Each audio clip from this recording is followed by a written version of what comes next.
Hello, everybody. Hello. Take two. We're in the car now. Hopefully, I have a little bit better signal. We didn't have good signal in the room, so No. here we are. So our topic is how to have a good rhythm when Dad is working from home. And you were saying that you came home. Was it Sam? Was he hadn't wasn't walking yet? So, but he was just over 1. It seems like, and it seems like you came home in like August or something like that. Yeah. Is that about right? Of the year, no, maybe he was right after he turned 1, but still. So you've been home for 10 years. Yeah. But we've talked to people that dread, like, oh no, he's going to be working from home. I don't know what I'm going to do with that guy because he's going to mess up our Totally. stuff. Well, and I can sympathize because when I was married to my ex-husband and he lost his job, it was seriously like the weekend that would never end. I kept thinking, surely we can pull something together, and it was because he wasn't willing to really like sort of help with the rhythm. And so and I was still getting my, to his not total discredit, I was still not the best at my rhythm at that point. I had 3 kids and I was still kind of struggling a bit, and it just wasn't what it is now. I hadn't harnessed it. Excuse me. I hadn't harnessed it in a huge way before he got laid off, and so then after he got laid off, it was like, what? It was crazy. But what's nice is that when you came home, you just sort of stepped right into line because Yeah. Eric's temperament. He's phlegmatic, so he likes to be comfortable. So he likes everybody to be happy, right? And Oh, yeah. there to be like, peace and love at home. And it helped that, I married into a situation where there was already, like, a family dynamic with kids and everything. And so my goal wasn't to upset the apple cart. Right. So you wanted to help us maintain what we'd been doing.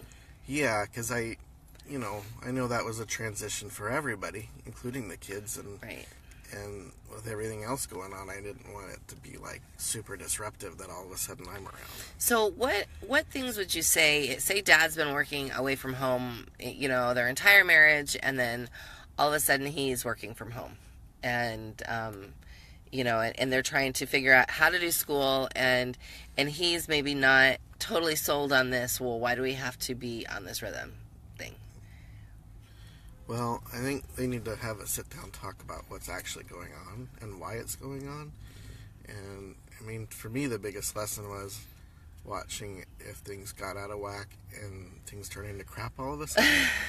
And I didn't want things to turn to crap, Right. so that I knew that certain things needed to happen in order for the chaos to not Right, to not come ensue. out. Yeah. Well, and I think that that's important too. So I think that if you have a tight rhythm already, then we talk about this in Thrive too. So I mean, I guess maybe something to recommend is that if you are a couple that is working from home together, that maybe consider taking Thrive, because we talk about rhythm in Thrive. We talk about temperament. We talk about helping Dad learn how to hold the space and all of those things. And you talk about those things, like why rhythm is important from Dad's perspective, and so I think that Mom has to have a tight rhythm already. And then it's about folding Dad into it. It's about folding Dad into this space.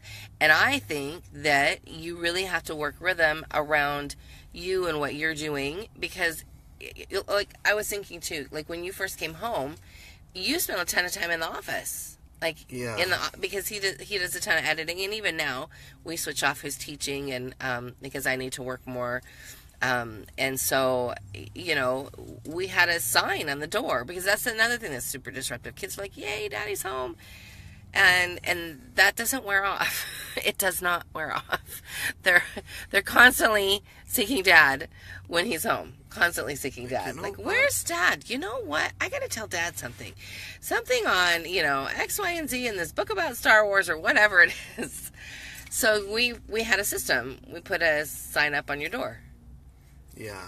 And it was one of those signs that you buy at Office Depot that has the clock on it, right? Yeah. And it seems like we put it up, and you would put up the times that you were available, and because he needed to get work done too. Well, we try to be really careful about when we start to see a kid think, oh, this parent's the fun parent, and that's the parent that makes me do stuff I don't want to do. Right.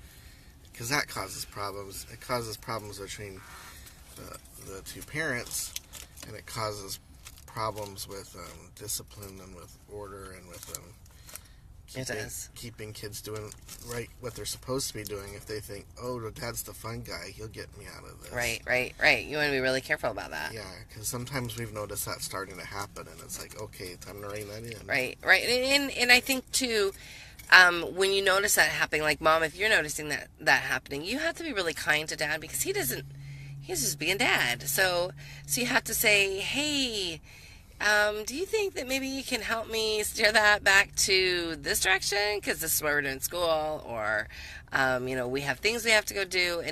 And I think in the long run, if Dad's trying to get work done, that Dad's going to appreciate it too. Yeah. I think that if you're at home to work, then you really have to have boundaries, Dad. And, yeah. Because there's times where... a time frame on them. Well, because there's times where there's something going on and we talk about it and we decide, I think they need to hear that from you instead of me. Totally. Like, there's some things, like with Sam, because I am a cleric, and I'm like, just get it done. Sam is not. And so I'll say to Eric, I think he needs to hear this from you. Yeah. So then, because I feel like I'm a nag otherwise. And sometimes it's easier to come from Dad, because he's the fun guy. He's totally the fun guy, but he's the fun guy with boundaries. That's what's good. Yeah. You have to have boundaries, right? Yeah. What happens if you don't have boundaries? Well, because it's not that children are like They're trying to manipulate, but they're opportunists. Opportunists, and part of that is because they're children. They don't have like the power to get what they want. Usually, they have to go through us to get what they want, whether that's permission to do things or money and things like that. So they go, well, how do I get what I want? In the situation that I'm a kid and I can't do everything Even I the want to do. teenagers, hey, Dad, I love you so much. Well, yeah, I've had that before. Like, she could be cross with me all week, and all of a sudden, I really think you're a great dad. It's like, how much money do you want? That's not the way to get it. Parenting teenagers is a lot of fun. It's more like, what can you do for me? And then we'll talk about what money you need. Yeah. So, I think that one thing that's really important, too, is to keep your sense of humor when you're both working from home. Eric and I split off the teaching duties because I'm working, too. But I know that's not the case for most families. Most families, either Dad is working from home and Mom is, maybe already doing a little bit here and there. But even still, if that's something that becomes your dynamic, where you're going to be working... Sorry, I was distracted by the garbage truck and all of its lights. We're in a parking lot. Where you're going to be splitting the duties, I think that you have to just get on the same page, and you have to sit down and you have to discuss, what are our goals? What are our goals about what we're doing, and how is it that we want to go about it? Mm-hmm.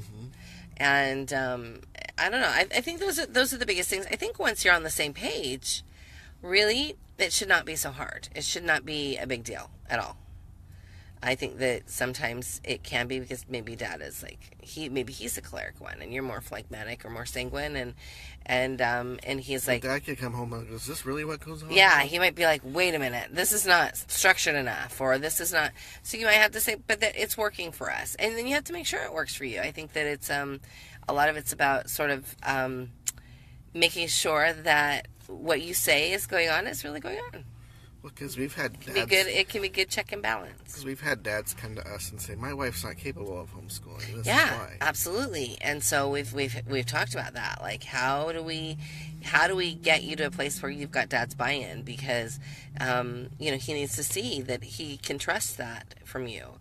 And it helps that Mom doesn't get frustrated and sad about it, because it just is. He's got a stake in whether or not these children have a good education as well as you do, and so making sure that that you are being accountable to each other, I think, is super important. And that's important to help the spouse that's skeptical understand that 2 hours in homeschool is worth 8 hours in regular. Oh, right, school, totally. Because you have the one-on-one interaction, and you can focus, and you're not dealing with 28 other kids sitting around you.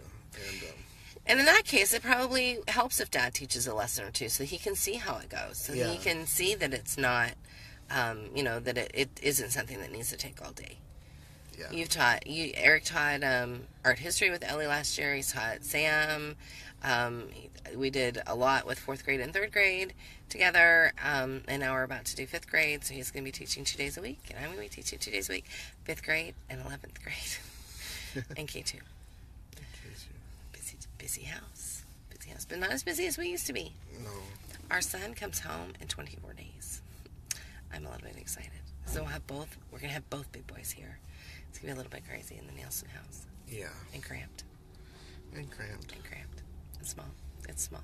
So, anyways, we hope that can shed some light for some of you that are maybe struggling with that at home. I think, Dad, if I had words of wisdom, it would just be patient. Listen to Mom. She's been at this for a while. She knows what works, hopefully. And hopefully she's got her act together when it comes to rhythm. Do the Rhythm Roundup together. Do Thrive together. The Rhythm Roundup is in the free section of our site, so you can do that. Maybe together. Track your actual rhythm. Look at what everybody's needs are, and work together. And that doesn't mean you shouldn't have lunch together, or you shouldn't do things together, have family mornings together.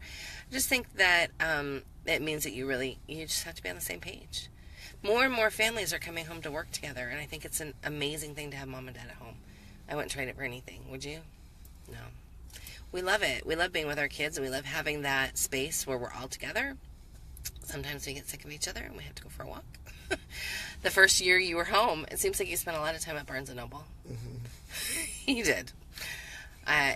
He did. Because there was a lot of noise. Well, we had some extra stressors. We did. We had some extra stressors because of my ex-husband. But we had 4 kids at home at the time, and, it was noisy. We coped, and we got through it. And there was no yelling and fighting. No. There was a lot of empathy on my part of learning how to realize that, hey, this is something he's not used to, and we have to figure it out. So, if Dad is working at home from his computer and he needs to be away, send him to the library. Eric you spend a good deal of time sometimes at the library. Mm-hmm. So, library is a great place. Yep. And get a sign for your office door. This says the times when Dad is available. I think that's super helpful. Yeah. So, anyway, we hope you guys have a great week. Yep. We're going to go have some fun as a family, and we'll see you all next week. See you later. Bye.